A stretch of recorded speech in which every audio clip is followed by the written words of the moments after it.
آپ نے اپنے کیریئر میں ڈاکٹر صاحب کوئی بہت ہی عجیب کیس دیکھا ہے کہ میریکولسلی وہ ٹھیک ہو گیا، یا آپ نے دیکھا کہ بہت ہی اسے کوئی کریٹیکل النس تھی یا بہت کوئی سیریس ایشو تھا، چلیں let's put it that way, لیکن اس نے اپنے آپ کو نکالا اس سے تاکہ آڈینس بھی تھوڑی موٹیویشن پکڑے؟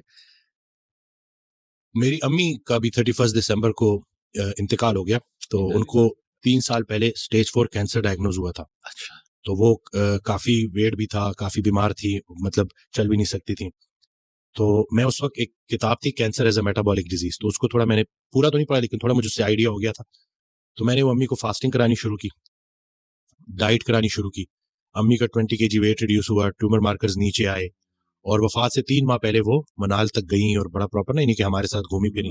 اور پھر جو اللہ کا فیصلہ تو اس کے آگے تو سر تسلیم خم. لیکن ہم سب کو جو سب سے زیادہ خوشی ہے نا کہ وہ 3 سال امی نے بڑے بھرپور جیے. بلکہ میرے فادر خود بھی ڈاکٹر ہیں، وہ کہتے ہیں کہ بیٹا یہ کینسر تو تمہاری امی کے لیے بلیسنگ ثابت ہوا. نہ یہ کینسر آتا، نہ یہ ڈائٹ کرتی، نہ یہ ڈائٹ کرتی، نہ ان کا 20 kg. بلکہ مجھے ایک دن یاد ہے کہ میری خالہ اور میری امی کی ہائٹ ایک جتنی ہے، تو وہ مجھے لگا جیسے خالہ دوڑتی بھی گئی ہیں تھوڑا تیز.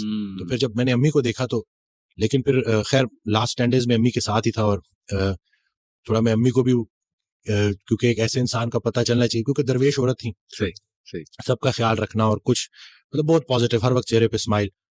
تو وفات سے 1 ہفتہ پہلے وہ کہتی ہیں کہ جمعے کی رات، اور پھر آخری 3 دن کہتی ہیں بیٹا جلدی کرو جلدی کرو. اور پھر ٹھیک جمعے کی رات 2:45 بجے میرے ہاتھوں میں امی.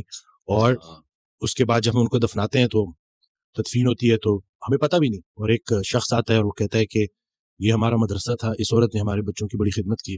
تو وہ جو تھا بڑا، کیونکہ دیکھیں عمل وہی ہے نا جو کسی کے کام آج. تو میرے لیے بس میری امی کا یہ بڑا اللہ تعالیٰ انہیں جنت الفردوس میں اعلیٰ مقام دے، آپ سب کو صبر جمیل عطا کرے. تو ماشاءاللہ اس کے علاوہ کوئی پیشنٹ جس نے آپ کی باتوں سے موٹیویشن لے کے اور ایکسرسائز اور ڈائٹ کے تھرو، میرلی ان چیزوں کے تھرو 173 kg سے 90 kg پہ آئے ہیں. ان کی سٹوری ہے کہ وہ میدا کٹوانے والے تھے، اور وہاں سے پتہ نہیں کوئی ویڈیو میں نے بنائی تھی تو اس سے ان کو موٹیویشن ملی، تو پھر انہوں نے جوائن کیا. اب وہ 173 kg سے تقریباً 93 kg پہ آ گئے، اور بہت سارے لوگوں کے لیے انسپریشن بن چکے ہیں. ان کی ہم نے بیفور آفٹر بھی لگائی، اور یہ پکچرز ہم ٹھیک ہے چلیں، ایک تو ہماری آن لائن ٹریننگ اس میں ہم چارج کرتے ہیں، لیکن مین مقصد ہماری یہ ویڈیوز لگانے کا ہے کہ لوگ دیکھیں کہ بھائی ابھی کچھ بھی نہیں بگڑا، جو اچھے وقت کا انتظار کر رہے ہیں اس پہ اچھا وقت ضرور آئے گا. اور ہاں حال کو نہیں دیکھنا، خیال کو دیکھنا. صحیح بات. اللہ کی رحمت سے پر امید رہنا ہے، اور بس اپنی چال ٹھیک کرنی ہے انشاءاللہ. تو باقی بہت سارے کیسز ہیں اسی طرح سے.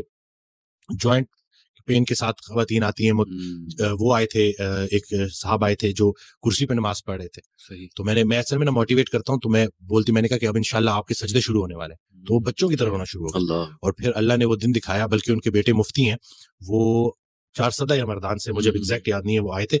تو 27ویں 28ویں رمضان کو وہ آئے، تو کہتے ہیں کہ میرے ابا جی نے ساری تراویحیں پڑھی ہیں اور قرآن بھی 2 دفعہ ختم کیے.